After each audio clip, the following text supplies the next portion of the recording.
Jaylen Brown, hindi pa naka-move on sa pangbabastos ni Giannis. LeBron may bagong milestone. Unti-unti nang umaakyat ang Lakers sa West. At doble pala ang emosyon sa pagbabalik ni Klay, Stephen Curry versus Klay Thompson. Si Jaylen Brown ay walang gana sa anumang mga kalokohan mula kay Giannis Antetokounmpo sa laro ng Celtics laban sa Bucks nitong Lunes.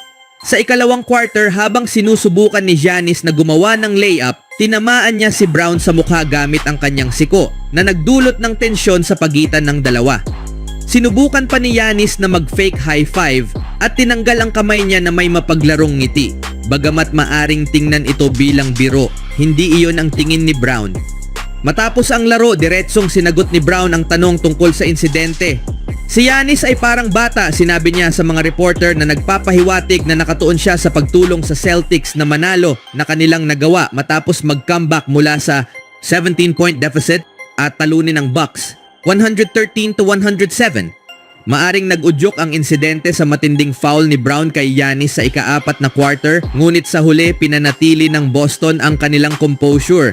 Ang kanilang panalo ay nagdala sa kanila sa 9-2 habang patuloy ang maagang paghihirap ng Milwaukee sa season na bumaba sa 2-8. Gayunpaman, hindi nakitang kailangan ni Giannis na baguhin ang kanyang pag-uugali. Ipinaliwanag niya na nagbibiro lang siya sa court. Syempre, biro lang yun. Aniya, naglaro kami ng basketball pero kailangan mo ring magsaya. Nilalaro ko ang laro ng may kasiyahan at saya.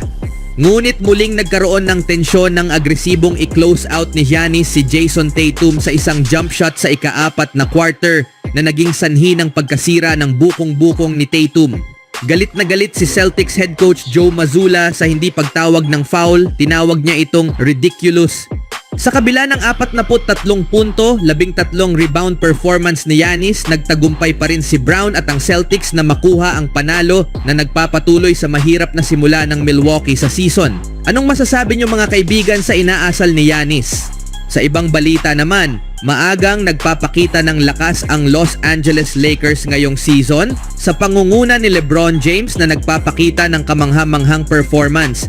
Ang all-time leading scorer ng NBA ay nagbahagi kamakailan ng kanyang mindset na nagtutulak sa kanya upang maglaro ng mataas na antas kahit nasa kanyang ika-22 season at malapit ng mag-40-year-old. Patuloy na nagpapakita si James ng elite level na laro.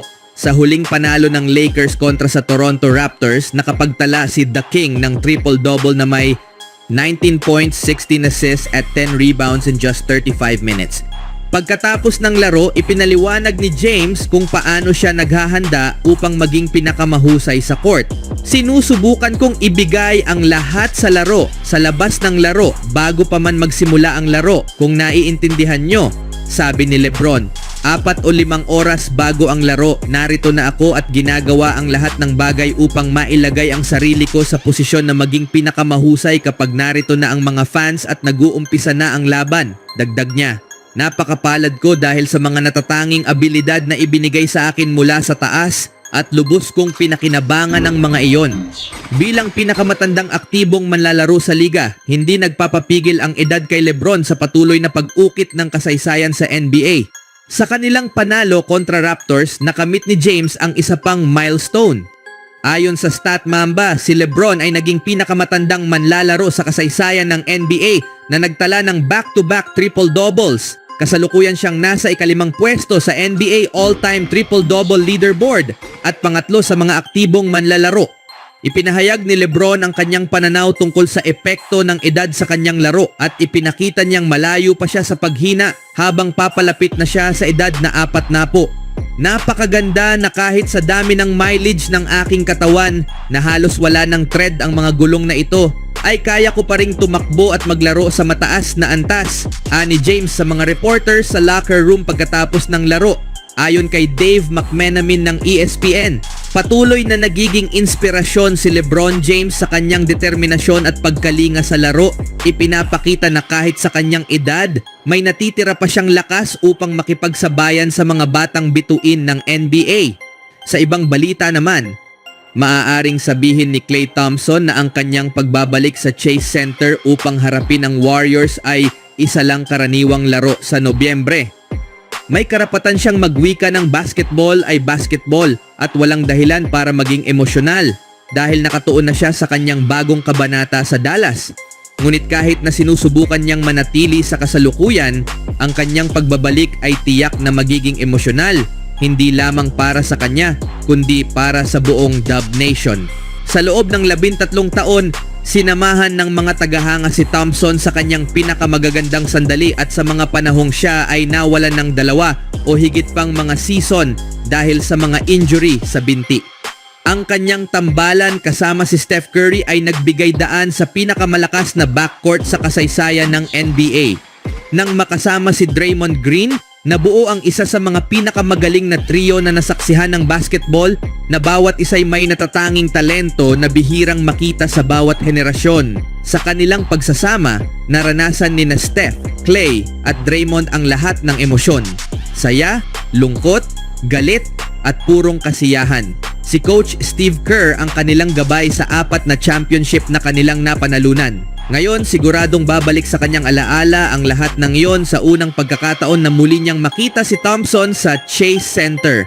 Ang assistant coach na si Bruce Fraser, na malapit sa kalooban at pagkatao ni Thompson, ay nagmungkahi na balang araw sa edad na 60 makikita ng mundo ang tunay na Klay sa pamamagitan ng kanyang kwento. Sa labas, maaaring magpakita si Thompson ng pagiging kalmado at matatag, bahagi na ng kanyang personalidad at pagkatao. Ngunit iba ang isasalaysay ng kanyang puso sa paglabas ng Warriors tribute video habang binibigyan siya ng parangal ng 18,000 fans at maririnig ang talumpati ni Curry bago magsimula ang laro. Malalim ang magiging kahulugan ng larong ito para sa kanya, sabi ni Fraser. Hindi ito makikita agad, maliban na lang kung makagawa siya ng sunod-sunod na 3-point shots at pumalakpak ng kamao. Pero alam kong mahalaga ito sa kanya. Ipinakita ni Thompson na matapos ang kanyang desisyong pumirma sa Dallas dahil sa hindi pagkakaroon ng kasunduang kontraktual sa Warriors, naramdaman niyang ang Mavericks ang kanyang pinakamagandang pagkakataon upang makamit ang kanyang ika-5 singsing.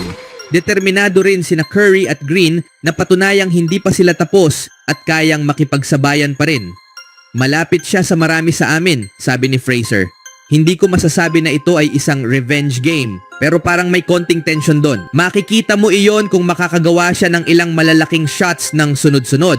Maaari mong makita ang kanyang emosyon. Sa kabila ng pagbabalik sa Chase Center, ginagawa ni Thompson ang lahat upang pababain ang tensyon at mapanatili ang mababang ekspektasyon. Hindi siya magsasalita sa practice ng Mavericks sa Martes o sa shoot-around sa Miyerkules ng umaga.